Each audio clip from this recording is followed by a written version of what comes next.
So this series of events is supported by 35 partner institutions, including the European Commission, intergovernmental organizations like UN Habitat, multilateral development banks such as the Inter-American Development Bank, as well as city and regional networks, including UCLG and Eurocities, and ICLES as well.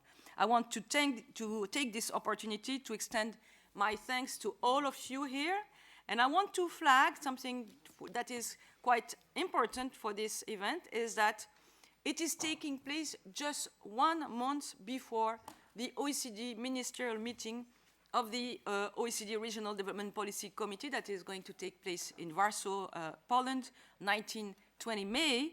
This represents an important opportunity to share a united message from the diverse stakeholders which are represented at Urban Days. This message is captured in a call for action for local and regional resilience. This call for action was already endorsed by the champion mayors, as well as dozens of stakeholder organizations attending the Urban Days, and we will continue to get more endorsement on the road to Warsaw, because the objective is to then provide this call to action to the ministers in Warsaw. So, without any further delay, I'm going to start now by showing you a message from the OECD Secretary General Matthias Cormann. Dear mayors, colleagues, friends all, a very warm welcome to this first edition of the OECD's Urban Days. This event is an opportunity to share experiences and to hear about the OECD's latest insights across our full range of expertise on policy tools for cities, to foster connectivity and job opportunities, enhance access to housing, promote the circular economy, build climate-resilient communities, and to mobilize public and private finance for local development. Addressing these challenges is not only about enhancing the quality of life in our cities, it is also essential for driving national growth and for adapting to the structural transformations reshaping our economies and our societies. One such transformation is population aging in cities, which will be one of the key themes in your discussions this week. The share of the population aged 65 and over across OECD countries has doubled over the last 60 years, from less than 9% in 1960 to 18% in 2022. By 2050, this group will grow by almost 50%, from 250 million to 372 million people across the OECD, and 1 in 4 people in OECD countries will be 65 years or older. While cities are home to younger populations than rural areas, cities are aging too. Since 2000, the share of urban residents over 65 has grown in every one of the 35 OECD countries with available data.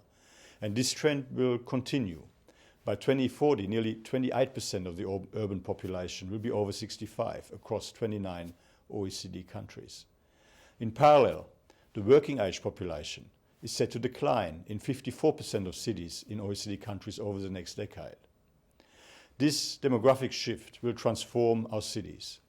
Housing, healthcare, transportation, and labour market policies must adapt while continuing to deliver for younger generations and while managing limited budgets. The OECD's latest analysis and experiences that we have gathered from around the world highlight 3 main areas for governments at all levels to take action to foster cities for all ages. First, adapting urban planning and employment policies to support all age groups. For example, in Bogota, in Colombia, they've developed care blocks, areas where infrastructure and services are concentrated to better support caregivers and those needing care, and has enhanced access to recreational services for people of all ages. And last year, Greater Manchester in the United Kingdom launched Support to Succeed, a dedicated program providing workers over 50 with counselling, financial literacy support, and focused job search groups for those wanting to work. Second, leveraging data and technology to enhance support for residents of different ages. For example, Helsinki in Finland has developed a digital twin that simulates the impacts of new developments on the city to better involve residents in urban planning decisions. As part of this initiative, Helsinki's city models are being streamed into video games like Minecraft Helsinki to engage young people. Third, by enhancing engagement with citizens of all ages to gain new insights about their particular needs and ultimately improve decision-making. For example, accompanied walks with specific age groups have helped design more accessible public spaces in Copenhagen and neighborhoods tailored to those with dementia in Singapore. These approaches are helping to provide clearer signage, more intuitive footpaths, better lighting, and increased visibility. And the city of Wrocław in Poland has convened an elected council of seniors 6 times a year since 2014 to inform policymakers about the challenges faced by older residents.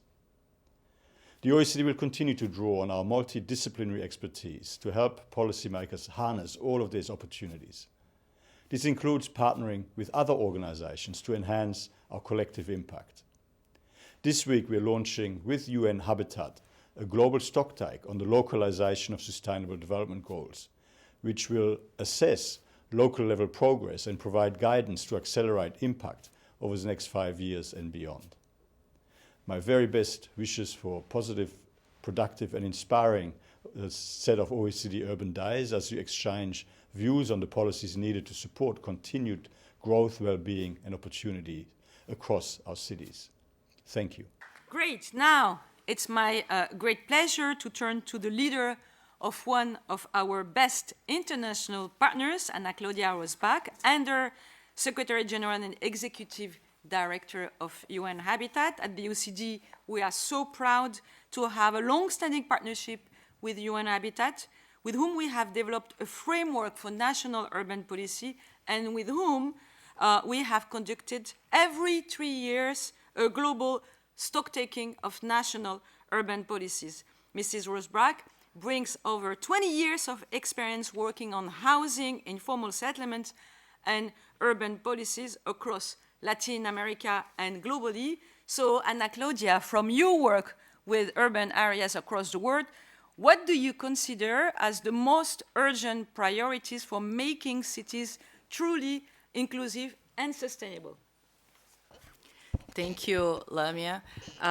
It's a pleasure to be with you here today and come back to this house. I actually worked and supported the work OECD did with UN Habitat right at the beginning on national urban policies. I don't know if everybody here is aware of that. But this is when I last visited the house 10 years ago, and just remembering that exactly 10 years ago we had also the Paris Agreement. So it's an interesting convergence of events. Next year we celebrate 10 years of the new urban agenda. So yeah, it has a symbolism, this meeting here today, for UN Habitat, but for me personally as well. UN Habitat was created almost 50 years ago to deal and help the world in overcoming the shelter crisis. Clearly, this task was not completely addressed because right now we are facing a global housing crisis. So I have been putting this theme as a number one in terms of urgencies to be tackled in cities. Because there is a strong interlink between the housing crisis and all other crises that we face. And as cities are impacted by the challenges of climate change or impacted by conflicts being actually devastated and destroyed, as cities are still highly impacted by the effects of poverty, look at the number of people that we have living on the streets, almost 300 million, right? 2 billion without access to water, basic services. This came so clear across COVID. We almost already forgot that. But urban poverty is visible and became more visible during the pandemic, and we should be clear about that. So all these major challenges that we face are heavily impacting the life of citizens in cities. And the mayors and the local and regional governments, they are the ones on the front line, we know that. But also, housing can be a key driver and a solution for all of these challenges. If we look at poverty, for example, how having an address can help people to find a job, especially young people. Let's think about the urban growth in Africa, for example, and the number of young people that are arriving right now in African cities and are going to be arriving. They need jobs. You cannot find a job if you don't have an address, right? Or local businesses, women, heads of households. So housing has an impact in terms of tackling poverty. We can think about local economic development, but we can also think about the national GDPs. So housing has been a key driver of many economies. Let's look at the US, at China, right? Even Europe. Then if we look at climate change, let's talk about how cities are growing right now, the urban sprawl. Is it really necessary? And what is driving this urban sprawl? Isn't that housing? Housing for the rich, housing for the poor, public housing, private housing. So if we look at how we build houses and where we build houses, we might be addressing many aspects of our battle against the impacts of climate change. How cities sprawling has been affecting biodiversity, how cities sprawling has been affecting land use, right, and food security being threatened even. And how we have been unable to have serious discussions about densification, about maximizing existing land, vacant spaces in cities, right?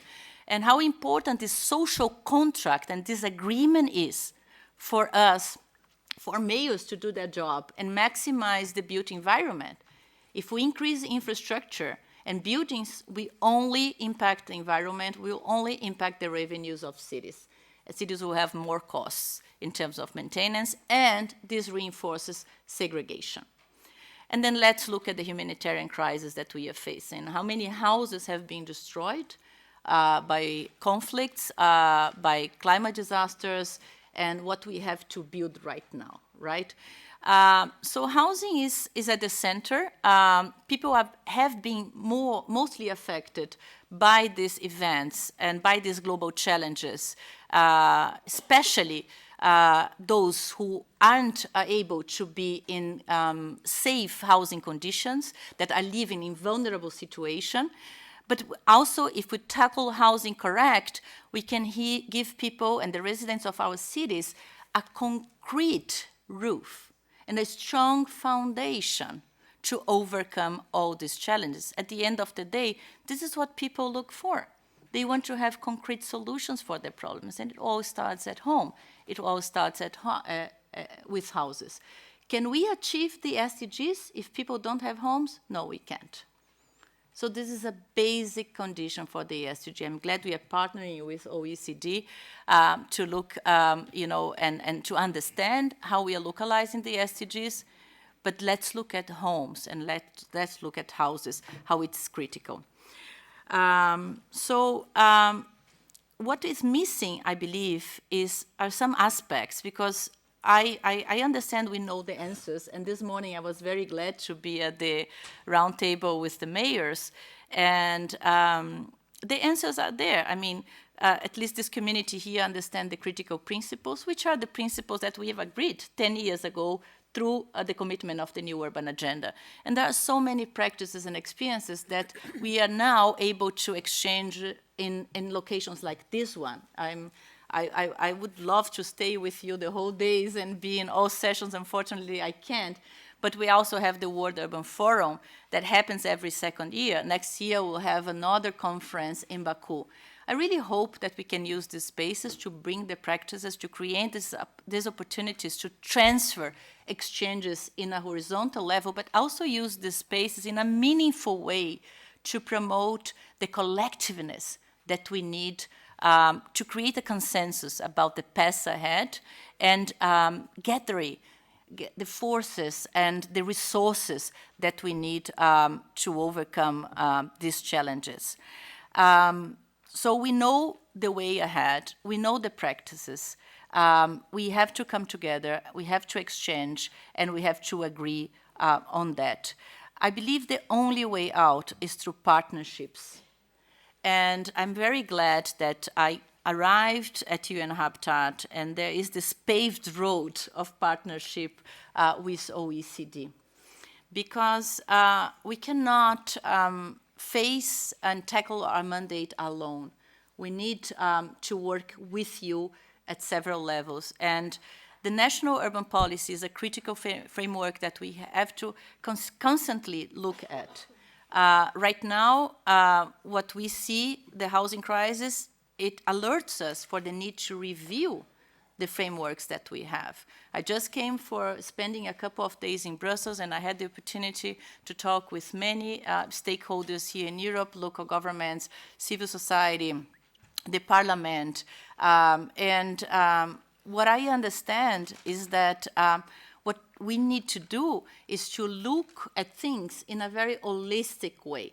So we need to have data, we need to have information, we need to create this infrastructure and bring this holistic perspective to the national policies, to the regional frameworks, right? We cannot look at housing only from the environmental sustainability perspective or the social or the economic or the urban perspective. We have to unite all those. So we really need to look at the issue in an integrated manner. So looking at the urban policies can be very helpful for us to understand how countries are dealing with that in a holistic way.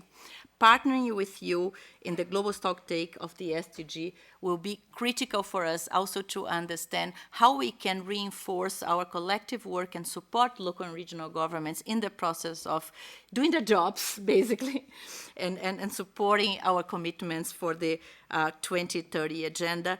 And let's get together to, get the data that we need to keep the civil society, the private sector, the IFIs, the national governments, the policymakers informed about the situation that we are facing right now, informed about the good evidence that, that practices lead us towards. So I'm very, very glad to be here today with the team to be able to share this important moment. This is a relevant event, the Urban Days. You are going to have critical stakeholders here. I'm very anxious to know from you what happened and how we can continue this dialogue, this engagement, and this partnership throughout the several UN conferences that we have this year. We spoke this morning, we have the Social Summit, we have the Finance for Development, we have the High-Level Political Forum, we have the COP.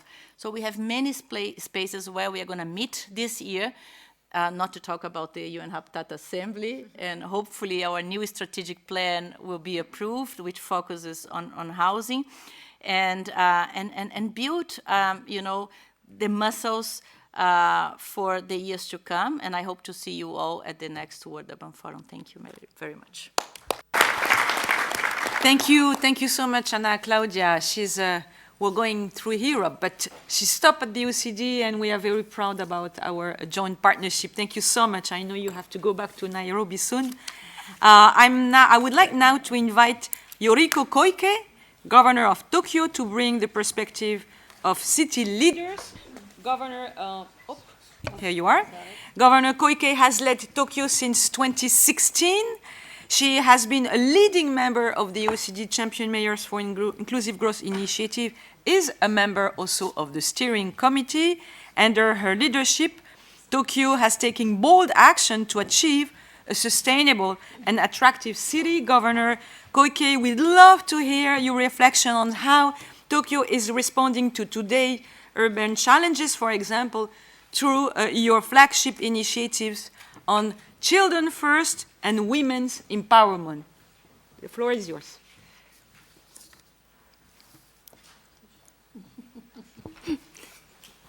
Thank you. Thank you. Bonjour à tous. Good afternoon, distinguished guests and friends. Thank you, Secretary General Matthias Cormann, for your unwavering support and dedication to this initiative. And heartfelt thanks to Chair Matthew Swallow, where is he, for the wonderful session this morning. And of course, Director Lamia Kamal Shawi, thank you for your invaluable contributions. I'm Koike Yuriko, Governor of Tokyo, and it's an honor to join you at this kickoff event for the OECD Urban Days. And today, we gather in Paris, a city that holds a special place in my heart for its commitment to fostering diversity and inclusion in our global cities. Together, we can make a meaningful impact and build a better future for everyone. Of course, as you know, the world is facing great upheaval. The climate crisis, aging populations, game-changing technologies such as generative AI, and geopolitical risk due to conflicts are reshaping our reality. Dynamic shifts are accelerating this wave of change, and cities are at the forefront of so many various social issues. In OECD countries, cities are home to over 80% of the population. And we must address these challenges with resilience and innovation. And today, we will have a session called Cities for All Ages, right? And for cities to thrive sustainable with residents of diverse backgrounds and ages, long-term urban development for all ages is crucial. Tokyo is tackling this issue with urgency, and we see the wave of change as an opportunity. The heart of cities lies in the people, and let's explore how Tokyo is becoming a city where everyone can play active roles. Children and young people are the driving force behind the growth of cities and nations. While the global population continues to increase, many OECD populations and workforces are declining. In Japan, the declining birth rate and aging population have become critical social concerns. As the governor of Tokyo, I'm always mindful of supporting the self-realization of each individual. And to support those who hope to marry and to have children, we must alleviate their future worries. And we need to address their economic challenges as well. Help them reduce their housework and childcare burdens while promoting mental well-being. The Tokyo Metropolitan Government, TMG, is developing seamless measures from meeting marriage, pregnancy, childbirth, and child rearing. And our goal is to create a city where more people can raise healthy and happy families. Recent data shows that marriages in Tokyo have increased year on year.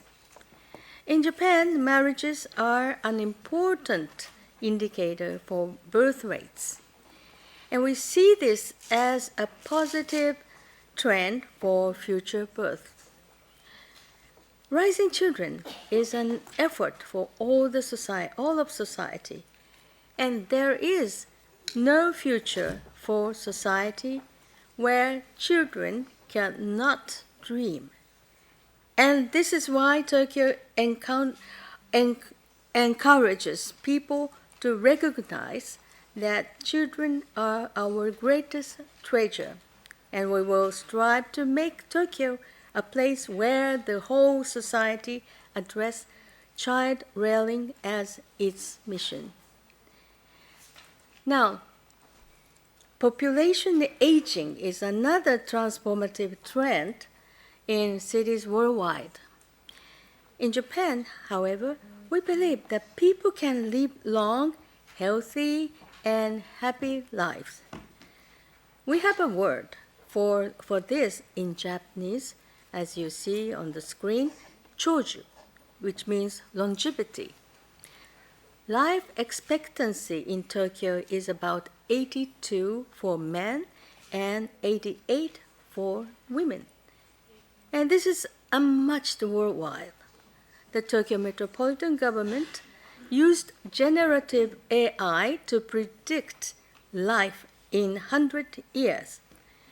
One prediction is that Tokyo residents will live to 120. Can you imagine?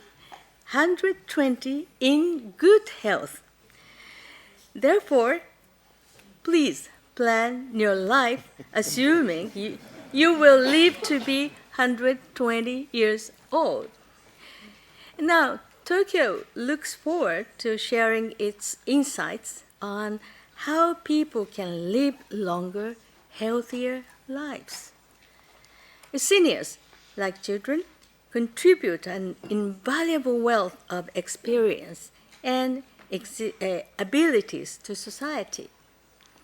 Last June, we established the Platinum Career Center to help seniors find work. We promote retraining and lifelong learning for seniors. Tokyo Metropolitan University, we have university, and TMU, Premium College is an institution of learning and socializing for people 50 and older. Every year, the college receives about 3 times more applications than it can accommodate. And some students are over 80 years old. So it's better to go to university and study rather than going to hospital. It's much healthier. Anyway, Tokyo's new online platform, 100-Year Active Navigator, connects seniors to activities. When seniors join an activity, they can earn Tokyo points with the app. These Tokyo points can be redeemed through the app for shopping and other benefits. Tokyo uses digital technology to encourage seniors to participate in civic activities and stay active. Tokyo is a world leader in healthy aging, and we look forward to serving as a model, showing how people worldwide can remain active and enjoy long, healthy lives. Innovation is essential in societies with limited human resources. Our goal is to establish Tokyo as a global hub for entrepreneurs and startups to pursue innovation. At the core of our efforts is Sushi Tech, Sustainable High City Tech Tokyo. In short, Sushi Tech. Sounds tastier, right? And Sushi Tech Tokyo is our initiative to attract global innovators. And in May last year, Sushi Tech Tokyo 2024 attracted over 400 startups and investors from Japan and abroad. In 2 years, governors and other leaders from 45 cities gathered, making it one of Asia's largest startup events. And next month, Sushi Tech Tokyo 2025 will showcase over 500 startups, and we expect over 5,000 business meetings and over 50,000 visitors to the event. We have prepared numerous business development programs featuring world-class investors and entrepreneurs. So please join us in Tokyo. And let me highlight another observation about innovation. True innovation must harness the power of women, who make up half of the world's population. And Tokyo has launched an 8 billion yen fund, about 50 million euros, to invest in startups that develop services to support women's entrepreneurship and empowerment. And this is Japan's first venture fund dedicated to supporting female entrepreneurs and companies that focus on women's issues. Unfortunately, Japan lags behind many countries in gender equality, and Tokyo is very serious about boosting women's empowerment to drive positive change nationwide. So we aim to transform Tokyo into a city rich with potential, an inclusive place where diverse players can connect and unicorns can emerge and prosper.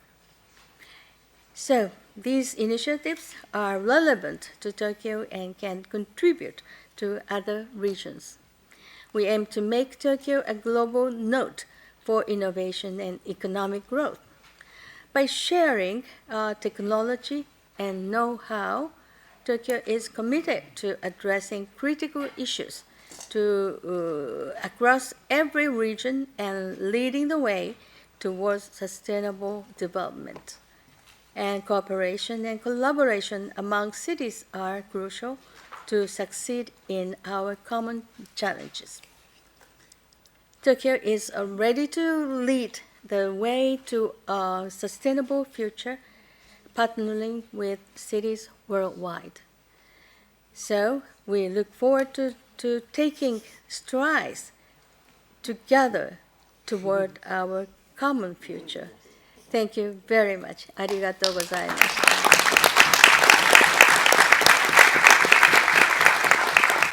Arigato gozaimasu, Governor. She arrived yesterday and she's leaving today, so we would like to thank you so much for your generosity and the time you are giving to the champion mayors. You are one of the most active members.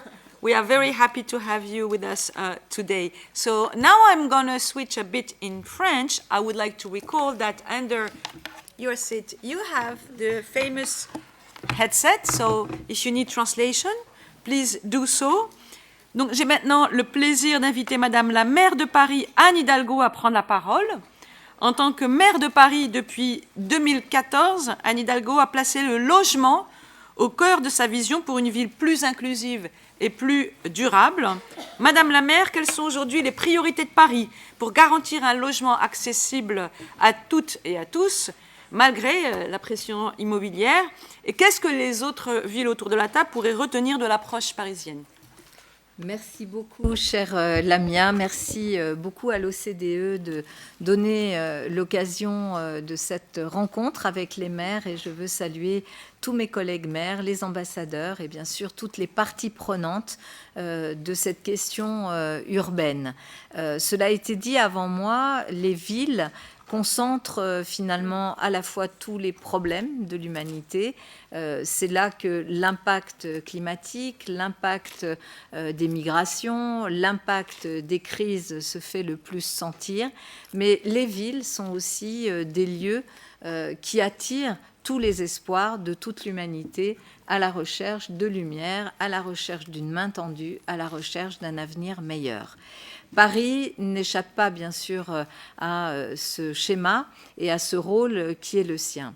Depuis plus de 10 ans, comme maire de Paris, j'ai considéré que les grands défis, le défi climatique, ne pouvaient pas se conjuguer autrement qu'en le traitant aussi dans sa dimension sociale, comme beaucoup de maires ici autour de la table l'ont fait, parce que ces sujets sont intimement liés.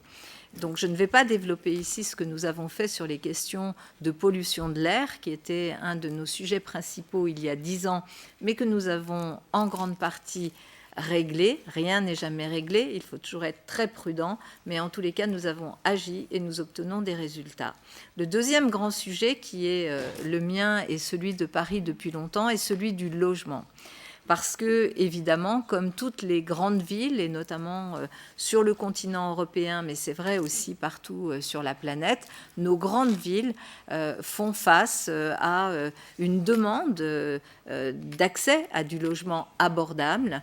Et le marché de l'immobilier, lui, ne fonctionne pas exactement dans la proposition de logements abordables. Il fonctionne selon une logique de marché. Et cette logique de marché a poussé, notamment dans une ville comme Paris, mais aussi dans beaucoup d'autres villes, à une augmentation extrêmement importante des prix quasiment totalement inaccessibles pour toute une partie de la population, notamment les classes moyennes et les personnes qui travaillent, qui vivent de leur travail. Face à cette situation, dans un premier temps, nous avons, il y a un peu plus de 10 ans d'ailleurs, mis vraiment beaucoup de moyens d'investissement public pour créer du logement social, c'est-à-dire du logement abordable. Il faut savoir que dans une ville comme Paris, 70% de la population est éligible au logement social. C'est-à-dire 70% de la population a des revenus qui sont les revenus de la classe moyenne ou des catégories populaires.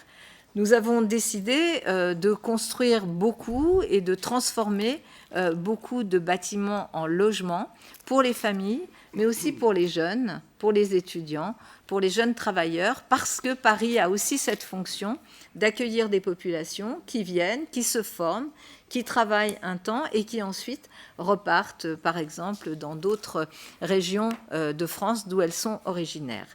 Dès 2014, nous avons lancé un programme ambitieux, et si je vous donne un seul chiffre, en 2001, quand l'équipe progressiste à laquelle je faisais déjà, dans laquelle j'étais déjà en 2001, arrive au pouvoir à Paris, nous avions 13% de logements sociaux.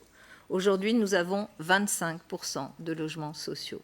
Cela veut dire pour une ville comme Paris, plus de 700 000 personnes qui vivent dans Paris parce qu'elles ont un logement qui est à un prix inférieur au prix du marché.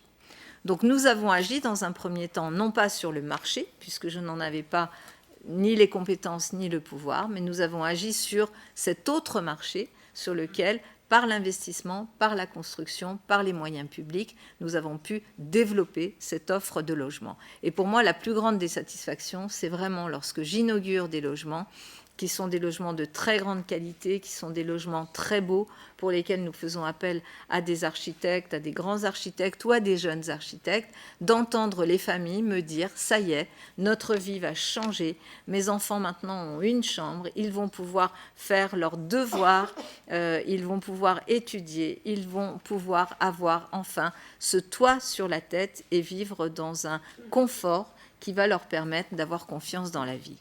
Ce travail-là, nous l'avons conduit depuis des années, mais bien sûr, il se heurte à ce phénomène très puissant qu'est la logique du marché immobilier. Et nous avons été confrontés, comme beaucoup d'autres villes européennes et dans le monde, à une deuxième vague de difficultés, celle des locations saisonnières pour les plateformes en ligne qui, d'une économie du partage, dans un premier temps, échanger son appartement, c'est sympa, est devenue une sorte d'économie de la prédation, puisque ces plateformes ont finalement industrialisé leurs actions en achetant des immeubles entiers qui autrefois étaient consacrés au logement des familles, pour les transformer en location saisonnière, sans pour autant avoir toute la réglementation qui pèse sur les hôtels.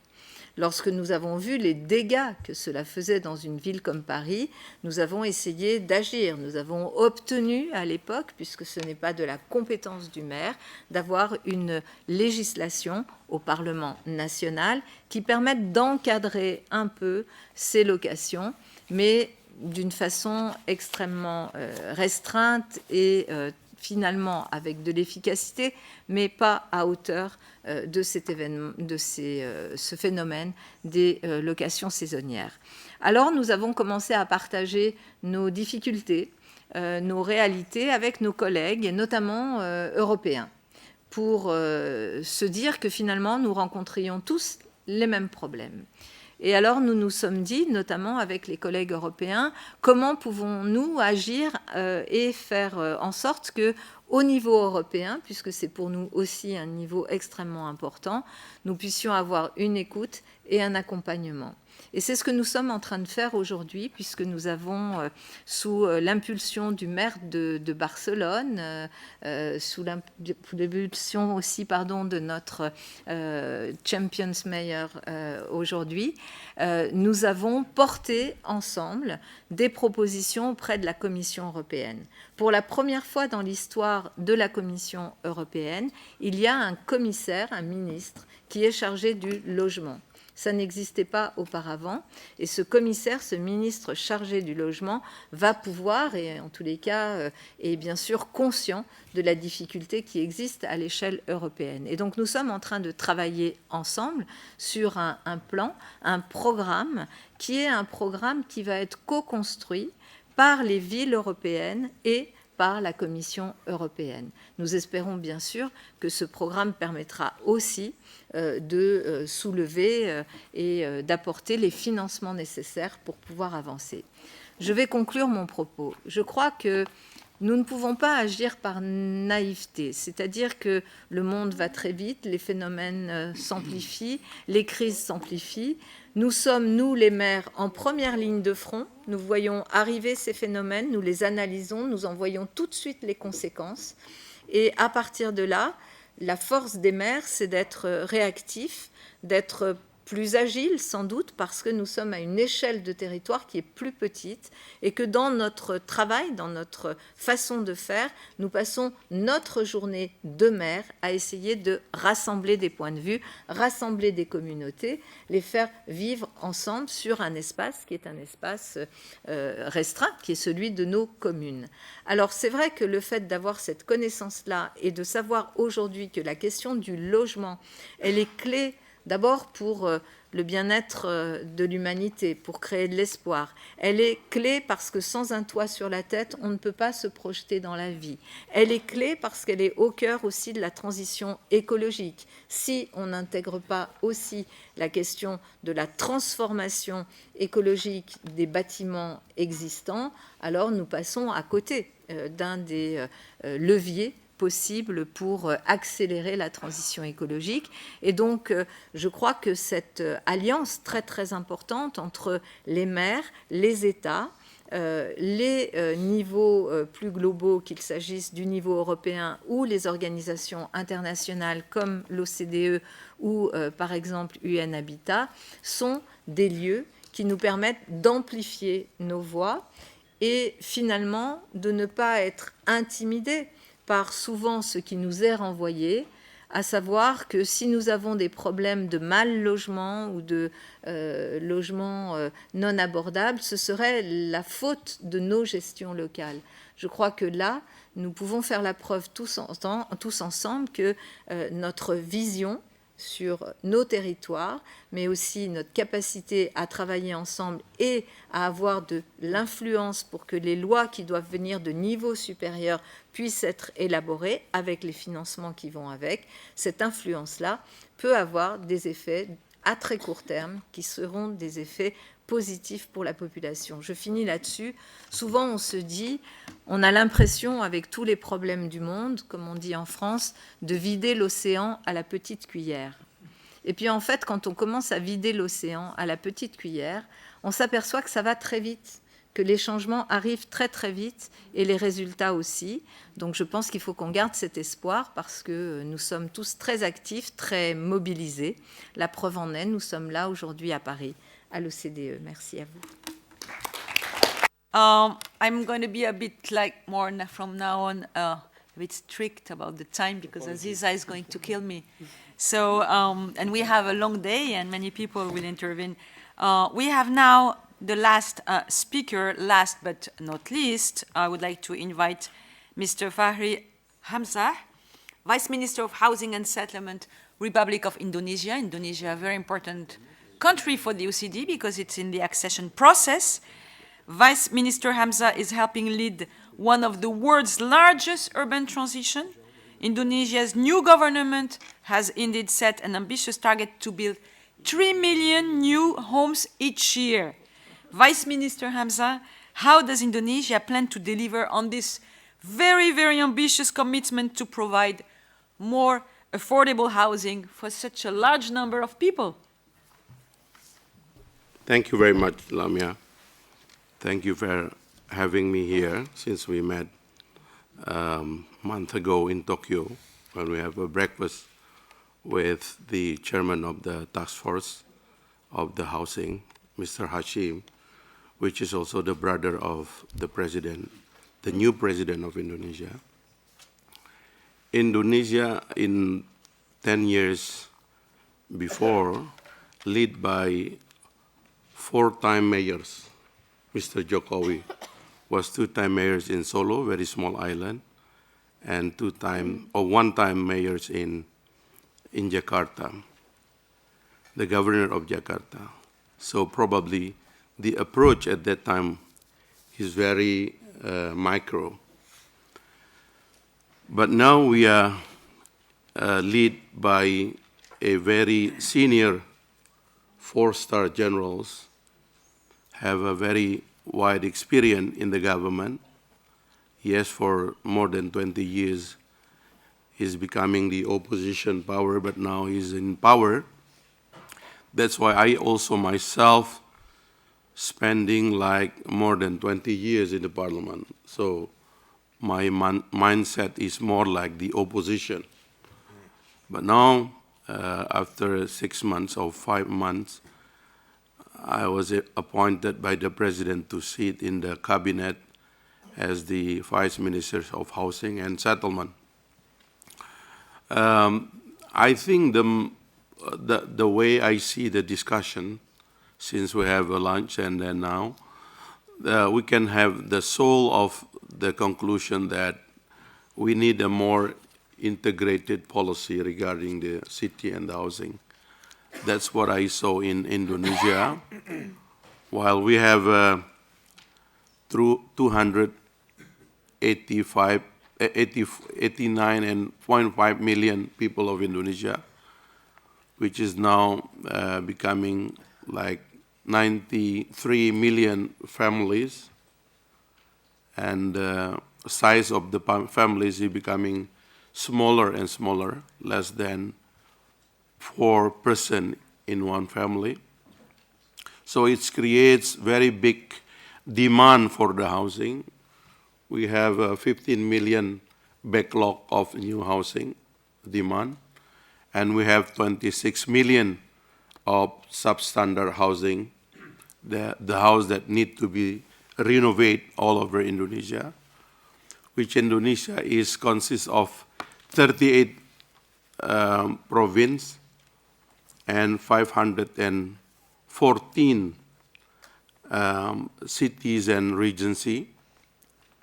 We have like 80,000 villages or rural areas, 12,000 of them living in the coastal area.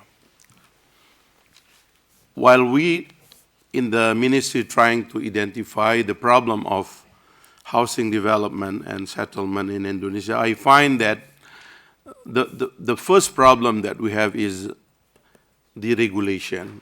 I try to find that Indonesian, I don't know in the other country, but Indonesian seems to believe that the house is not the business of a state. The house is the business of individual. So it more like private goods, is not public goods. That's why among all the ministries that I'm trying to observe, including the Ministry of Village, there is no regulation and also financial going to build the settlement and the house. We have the Ministry of Marine that responsible for the coastal area, but they only responsible for the farmers and the tools of the farmers, but not the house. So now we try to create and regulate the new regulation that will be include all the key elements to build the house for the people. 15 million backlog of the new home and 26 million backlog of the renovation substandard housing. And the first issue and the main issue regarding the building the house is the high price of the land, which is almost 40% of the price of the house is because of the very high price of the land, especially in the city. And also 10 to 15% goes to the license. So license and land take more than 50% of the price of the housing. That's why in the city, the price of the house becoming non-affordable to the lower income. Now the government decide that all the government land will be free and inviting everyone to build the house in the city, the vertical housing. So the price of the house in the city, in the central of the city, all over Indonesia, will be only 50% because the government will take care the price of the land and the license. And that's why we met with many international organizations in Jakarta, including World Bank, Islamic Development Bank, Asian Development Bank, Asian Infrastructure Bank, and also some other donors organization. And when I explained the whole idea of the demand of Indonesian government to build a mega project for the housing of the people of Indonesia, they are very interested to join. And that's why when we met with Ms. Lamia a month ago, and we also introduced this idea, I think, as part of Indonesian process to becoming member of the OECD, and I get the honor to be invited here, and thank you very much for having me. And Indonesia is ready to become part of the building of probably one of the biggest housing development in the history of humankind, probably, because that is the demand from my president. The president has only two main ideas. Number one is stop corruption, and the second one is stop the gap.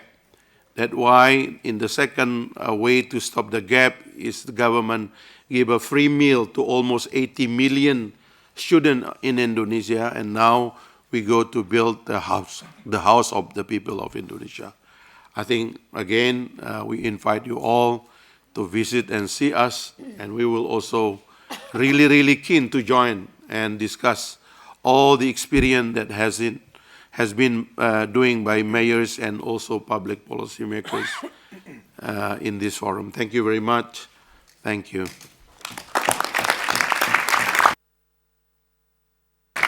Thank you so much, Minister. We really look forward to having Indonesia as a full member of the OECD soon. This is the end of the plenary session.